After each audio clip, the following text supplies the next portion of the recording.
Hi guys, welcome. मेरा नाम है दीपक और आपने गौर किया होगा कि पिछले कुछ सालों में इंडिया के साथ इकोनॉमिक टर्म्स में हमारे एशिया के अंदर चाइना को छोड़ के अगर किसी कंट्री को काफी इंपॉर्टेंट तरीके से देखा जा रहा है तो वो है बांग्लादेश। आपने जरूर सुना होगा लोगों को कहते हुए कि बांग्लादेश की पर कैपिटा इनकम इंडिया से ज्यादा हो गई थी, या फिर ये कहते हुए सुना होगा कि बांग्लादेश इंडिया से अच्छा ग्रो कर रहा है। और ऐसा ही कुछ हमें वापस देखने को अभी मिला है, जहाँ पे आप ये देख सकते हो कि 5.5% के हिसाब से इस साल बांग्लादेश ग्रो करेगा और वैसे ही 6.5% अगले साल। लेकिन क्वेश्चन ये है कि क्या इंडिया के लिए ये चीज प्रॉब्लमेटिक है और क्या बांग्लादेश इंडिया को सच में बड़े लेवल पे टक्कर दे सकता है। अभी कुछ समय पहले इनकी हालत भी खराब हो रही थी, IMF की जरूरत इन्हें पड़ रही थी और अब इंडिया के बराबर की ग्रोथ प्रेडिक्ट कर रहे हैं। तो IMF ने सच में इस साल के लिए बांग्लादेश की ग्रोथ 5.5% की ही प्रेडिक्ट की है और ये एशिया ही नहीं दुनिया की सबसे फास्टेस्ट ग्रोइंग इकोनॉमीज में से एक है। और क्या इंडिया को इससे डरना चाहिए? पता नहीं, क्योंकि देखो बांग्लादेश ने थोड़ा बहुत कहीं ना कहीं इंडियन मार्केट्स को नुकसान पहुंचाया है। टेक्सटाइल का सेक्टर ही देख लो, जहां पे थोड़ा बहुत नुकसान इंडिया को बांग्लादेश की वजह से उठाना पड़ा है। पिछले कुछ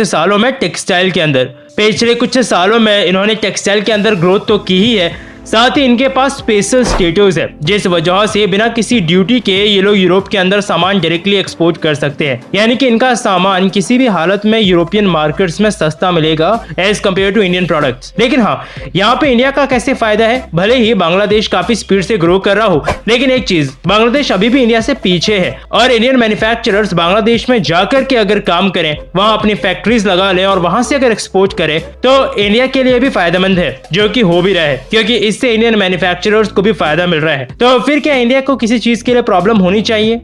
शायद नहीं, क्योंकि देखो बांग्लादेश का इंडिया के लेवल पे पहुंचना ये जानते हुए कि इंडिया अभी दुनिया की फास्टेस्ट ग्रोइंग इकोनॉमी है, काफी मुश्किल है। और मेरे ख्याल में अगर बांग्लादेश अच्छे से ग्रो करता भी है तो भी वो इतना इशू नहीं देगा, क्योंकि कुछ समय बाद एक्सपोर्ट्स का स्पेशल स्टेटस बांग्लादेश से ले लिया जाएगा, जिसके बाद कोई फर्क नहीं रहेगा इंडिया और बांग्लादेश के एक्सपोर्टेड सामान में, जिससे एक फेयर चांस मिलेगा दोनों ही कंट्रीज की इंडस्ट्रीज को। और अगर इंडिया के बगल में चाइना के अलावा कोई ऐसा कंट्री रहता है जो कि अपनी ग्रोथ पे फोकस कर रहा हो तो शायद ये ज्यादा अच्छी बात ही है, क्योंकि वैसे ही इंडिया के आसपास अफगानिस्तान, पाकिस्तान, श्रीलंका जैसी कंट्रीज है जिनकी इकोनॉमी बहुत बुरी हालत में है ऑलरेडी, और किसी भी कंट्री के लिए ऐसी कंट्रीज का अपने आसपास में होना कोई बहुत अच्छी बात नहीं है। बाकी आपकी क्या राय है इससे रिलेटेड नीचे कमेंट सेक्शन में बताइएगा, मैं जरूर जानना चाहूंगा। मिलूंगा एक घंटे में एक नई अपडेट के साथ। जय हिंद।